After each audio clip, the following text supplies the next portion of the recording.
ଦେଖନ୍ତୁ ଏହି ଲୋକଙ୍କର ରାସନ କାର୍ଡ କଟିବ। ଏହାକୁ ନେଇ ଦେଖନ୍ତୁ 8 ଗୋଟି ମାନଦଣ୍ଡ ସରକାର ବା ନୂଆ ଗାଇଡଲାଇନ ଜାରି କଲେ। ଯଦି ଆପଣଙ୍କର ରାସନ କାର୍ଡଟି ଅଛି, ଆପଣ ସେଥିରୁ ରାସନ ସାମଗ୍ରୀ ନେଉଛନ୍ତି, ତେବେ ଏଥର ବହୁତ ହିତାଧିକାରୀଙ୍କର ରାସନ କାର୍ଡ କଟିଯିବ। ଏହାକୁ ନେଇ ସରକାର ଯେଉଁ ନୂଆ ଗାଇଡଲାଇନ ଗୁଡ଼ିକ ଜାରି କଲେ, ମୁଁ ଆପଣଙ୍କୁ ଗୋଟେ ଗୋଟେ ପଢିକି ଶୁଣେଇବି। ଦେଖନ୍ତୁ, ଏହି କ୍ୟାଟେଗୋରୀ ଭିତରେ ଆପଣ ଆସୁଥିଲେ, ଆପଣଙ୍କର କାର୍ଡ କଟିଯିବ ଆଉ ଆପଣଙ୍କୁ ମଧ୍ୟ ଲାଭ ମିଳିବ ନାହିଁ। ମୁଁ ଆପଣଙ୍କୁ ଜଣେଇବି, ହେଲେ ତା ପୂର୍ବରୁ ଗୋଟେ ଲାଇକ୍ କରନ୍ତୁ। ସବସ୍କ୍ରାଇବ କରିନଥିଲେ ସବସ୍କ୍ରାଇବ କରି ପାଖରେ ଥିବା ବେଲ୍ ଆଇକନକୁ ଦବାନ୍ତୁ। ପ୍ରଥମେ ଆମେ ଆସିବା, ଦେଖନ୍ତୁ ଯେଉଁ 8 ଗୋଟି ମାନଦଣ୍ଡ ରହିଛି। ପରିବାର କୌଣସି ସଦସ୍ୟ 3 ଚକିଆ, 2 କିମ୍ବା ତଦୋଧିକ, 2 ଚକିଆ ଥିଲେ ବି ଚଳିବ, 2ରୁ ଅଧିକ 3 ଚକିଆ ହଉ କିମ୍ବା 4 ଚକିଆ ଭାରିଯାନ, ଯନ୍ତ୍ର ଚାଳିତ ମାଛ ଧରା ଡଙ୍ଗାର ମାଲିକ ହୋଇଥିବେ, ଫାଷ୍ଟ କ୍ୟାଟେଗୋରୀ ହେଲା, ତ ସେମାନଙ୍କର କଟିବ। 2ରେ ସଦସ୍ୟଙ୍କ ନାମରେ ଯନ୍ତ୍ରକୃତ କୃଷି ଯନ୍ତ୍ରପାତି, ଟ୍ରାକ୍ଟର ବା ହାର୍ଭେଷ୍ଟର ରେଜିଷ୍ଟରଭୁକ୍ତ ହୋଇଥିବ, ଏ ଥିଲେ ଆପଣଙ୍କର କଟିବ।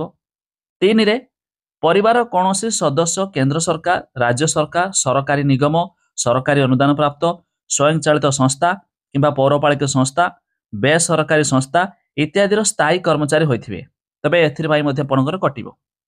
4ରେ ଦେଖନ୍ତୁ, ପରିବାରର ଯେକୌଣସି ସଦସ୍ୟ ରେଜିଷ୍ଟ୍ରିଭୁକ୍ତ ଉଦ୍ୟୋଗ ବା ଏଣ୍ଟରପ୍ରାଇଜେସ୍ ଥିବ, କୌଣସି ଯଦି ଆପଣ ଉଦ୍ୟୋଗ କାମ କରୁଥିବେ, ବିଜନେସ୍ ପ୍ରପୋଜାଲ, ତେବେ ମଧ୍ୟ କଟିବ।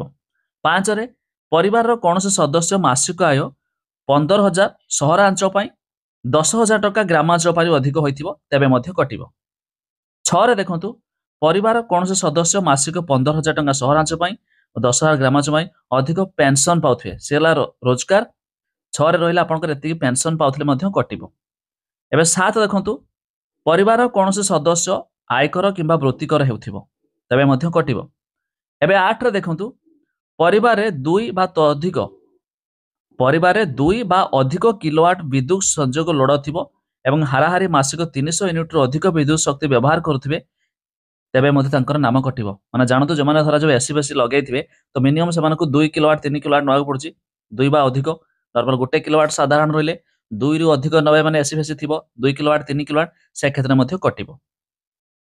ଏବେ ଦେଖନ୍ତୁ, 5 ଗୋଟି ସ୍ୱତଃ ଯୋଗ ହେବା ମାନଦଣ୍ଡ କ'ଣ?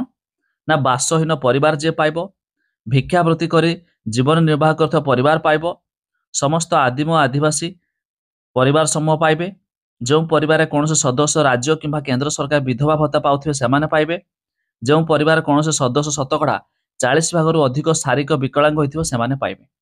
ତ ଆପଣ ଦେଖିବା ପାଇଁ ଚାହୁଁଥିଲେ, ମୁଁ ଲିଙ୍କ ଦେଇଛି ଡେସ୍କ୍ରିପସନରେ, ଆପଣମାନେ ଯାଇ ଚେକ୍ କରିଦିଅନ୍ତୁ।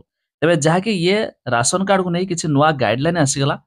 ପ୍ରାୟ ମତେ ଲାଗୁଛି ଏମିତି ଯଦି ସତରେ ଏଇଟା ପୂରଣ କରାଯାଏ କ୍ରାଇଟେରିଆ, ତ 90% ଓଡ଼ିଶାରେ ରାସନ କାର୍ଡ କଟିଯିବ, ଯାହାକି ଇଏ କିଛି ନୂଆ ଗାଇଡଲାଇନ ଆସିଗଲା।